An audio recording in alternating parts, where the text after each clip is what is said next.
ہیں آج کی کہانی۔ ایک دن کالج سے لوٹی، امی نے بتایا کہ تمہارے چچا کے بیٹے یوسف کی شادی کا دعوت نامہ آیا ہے، تم اپنی تیاری کر لو، بدھ کو جانا ہے۔ مجھے شادیوں میں جانا پسند نہیں تھا، لیکن جس کی شادی تھی ان کے والد کی ابو کے ساتھ کچھ خفگی چل رہی تھی۔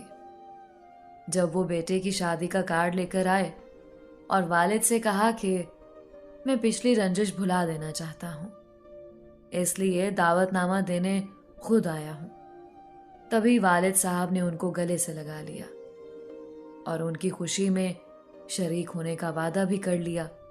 اب وجہ رنجش بھی بتاتی چلوں کہ چچا حمزہ جو میرے والد صاحب کے پھوپھی زاد تھے، اپنے صاحبزادے یوسف کے لیے میرا رشتہ مانگ رہے تھے۔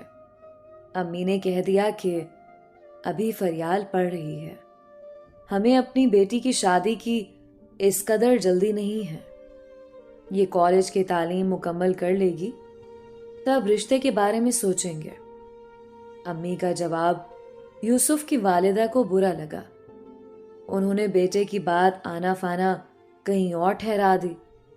حالانکہ لڑکا اس جلد بازی پر راضی نہیں تھا، وہ مجھ ہی سے شادی کا آرزو مند تھا۔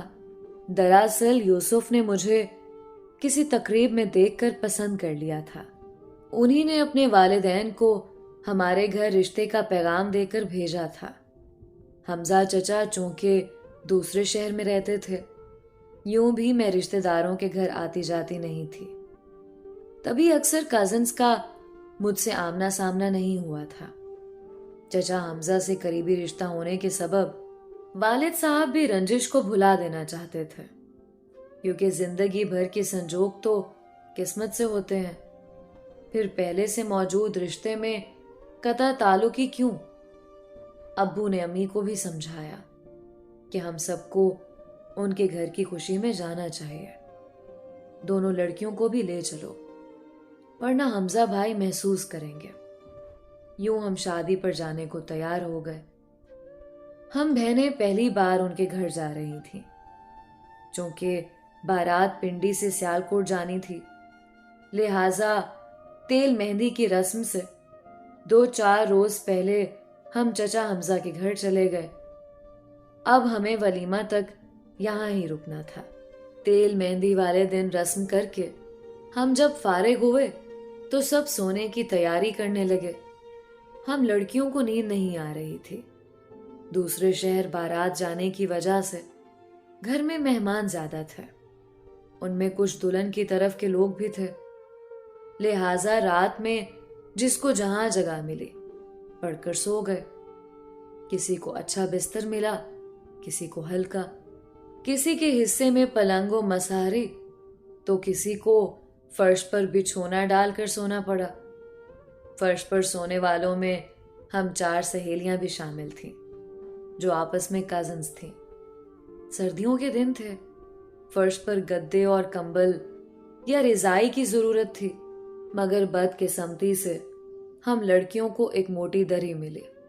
نیند کہاں آنی تھی، جہاں 3 لڑکیاں اکٹھی ہو جائیں باتیں شروع ہو جاتی ہیں۔ اچانک چچی جان کی آنکھ کھل گئی، انہوں نے کہا، ارے لڑکیوں، تم لوگ ابھی تک جاگ رہی ہو؟ ہم ان کے ٹوکنے پر سوتی بن گئیں۔ کچھ دیر بعد انم اور نمرا کو تو نیند نے آ لیا، میری بہن کو بھی کمبل کا ایک کنارہ آڑا ترچھا نصیب ہو گیا، وہ سو گئی، مگر میں تقریباً کمبل سے باہر تھی، سردی بڑھ گئی تھی، نیند کیوں کر آتی؟ ٹھنڈ اتنی کہ جس دری پر ہم سوئے تھے اس میں سے بھی فرش کی ٹھنڈک جسم کے پار ہو رہی تھی۔ میری ٹانگوں پر کمبل کا صرف ایک کونا دھرا تھا، باقی بدن باہر تھا۔ بھلا ایسے میں کوئی کیسے سو سکتا ہے جبکہ فرش سے بھی ٹھنڈک ہڈیوں کے آر پار ہو رہی تھی۔ سب ہی گہری نیند سو رہے تھے، کس کو جگاتے؟ اجنبی گھر اور اجنبی لوگ، ظاہر ہے جب ایسے رشتہ داروں کے گھر جانا ہو جہاں مہمان زیادہ ہوں